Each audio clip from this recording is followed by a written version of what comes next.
In retrospect, one of 350.org's great successes was developing an open source style of organizing, which allowed people from all over the world to participate in global actions pretty much just by saying yes.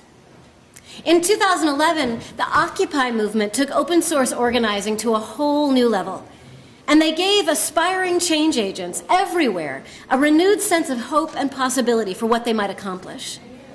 Occupy's fire and chutzpah and absolute commitment to inclusiveness invigorated fossil fuel freedom and inspired a partnership with the Vermont Workers' Center and their Put People First campaign. So with the inside scoop on what the power of the people can achieve, please welcome Sandy Gaffney from the Vermont Workers' Center. Thanks. My name is Sandy Gaffney, and I'm here today representing the Vermont Workers' Center because of Tropical Storm Irene. I lived at the Weston's Mobile Home Park just outside of Montpelier in Berlin. My home and 70 other mobile homes were destroyed by that severe flooding in August. Of course, with our homes went most of our belongings, too.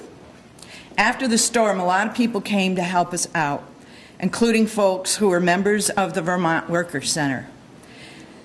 When it was clear that my neighbors and I needed to join together to have a voice, because we realized that no one really knew what we needed better than we did. So we formed Mobile Home Park Residents for Fairness and Equality and joined the Put People First campaign of the Vermont Workers' Center. I've little doubt that this storm and other extreme weather events in Vermont are connected to global warming. The impacts of climate change are devastating. We can't ignore this challenge any longer, and we, the people, must use the skills of organizing to change this system. We have incredible power when we come together.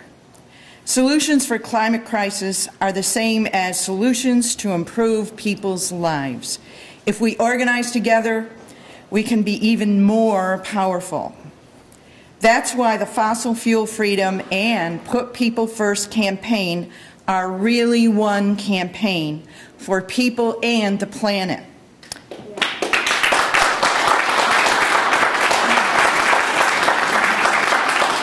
Let's do this together. Yay! 3.5 years ago, the Vermont Workers' Center started the Healthcare is a Human Right campaign. We realized that healthcare was one of the biggest issues affecting so many areas of Vermonters' lives, and we had to do something about it. We realized that to win a universal healthcare system that treated healthcare as a human right, we needed more than good arguments. We needed to get organized. We built organizing committees in every county of the state, held countless meetings with legislators, turned out in the hundreds to hearings, wearing our red T-shirts. And 3 years later, Vermont became the first state in the country to pass a real universal health care law. Woo! Through that process, we were learning a lot. We learned we need to be organized to have a voice for regular people, like me and you. We need to tell our own stories and have our voices heard. We need to be united, not divided. We know that we can't have health care without healthy food, a healthy environment, safe, affordable housing, jobs with dignity, and education. All our human rights are interconnected. We also know that the next phase of our work on health care will be the financing, which is a budget issue. This is why we need a people's budget, to make sure our human rights principles and values are reflected as the state crafts its budget. For many years, as the budget is created, essential public services, the things we need to live dignified lives, our human rights are cut. And every year, advocacy groups and grassroots organizations go to advocate for their issue. Each one has to prove why their funding is more important than all of the other people who are fighting for funding. But these are false choices.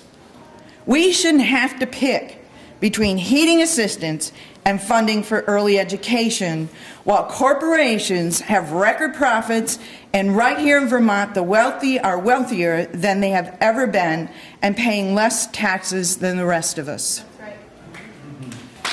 Okay. What if, instead of being pitted against each other, the people who are fighting for housing, for health care, for education, for a healthy environment, for adequate housing, all got together to fight for a whole new system where people's fundamental rights were ensured? Changing the priorities of elective representatives, making public policy that puts people first, is really a matter of changing the balance of power. To succeed, we have to organize enough people to grow enough power. Every one of us must be an organizer who brings our family, our friends, our coworkers, and our neighbors into this movement. Alone, there's not a lot we can do to create change. Together, united, we can have our voices heard and create real democracy. The fact that there is plenty of money to The fact is that there's plenty of money to take care of our needs. The obstacle is that is not being shared fairly. It is not being raised fairly and is not being spent fairly. This is what the People's Budget Campaign is all about. Building real democracy to change the way we think about raising, spending the money to provide the public services that uphold the human rights of our communities. Okay. Who's with me to defend our human rights and a healthy planet? Who's with me to fight for a state budget that prioritizes the needs of our communities and reflects the values of Vermont? Who's with me to carry on the Poor People's Campaign to end poverty and suffering, starting here in our home state? Who's ready to organize for affordable housing, health care, healthy food, transportation, education, child care, services for disabilities, heating, livable wage jobs, a safe environment, and the end of discrimination? Who's with me to put people first?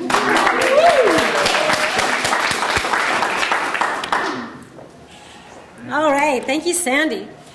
Now, a great victory of 2011 came about when 350 partnered with the Sierra Club, labor unions, and many other environmental groups to lovingly pressure President Obama into rejecting the Keystone XL pipeline, which he has done.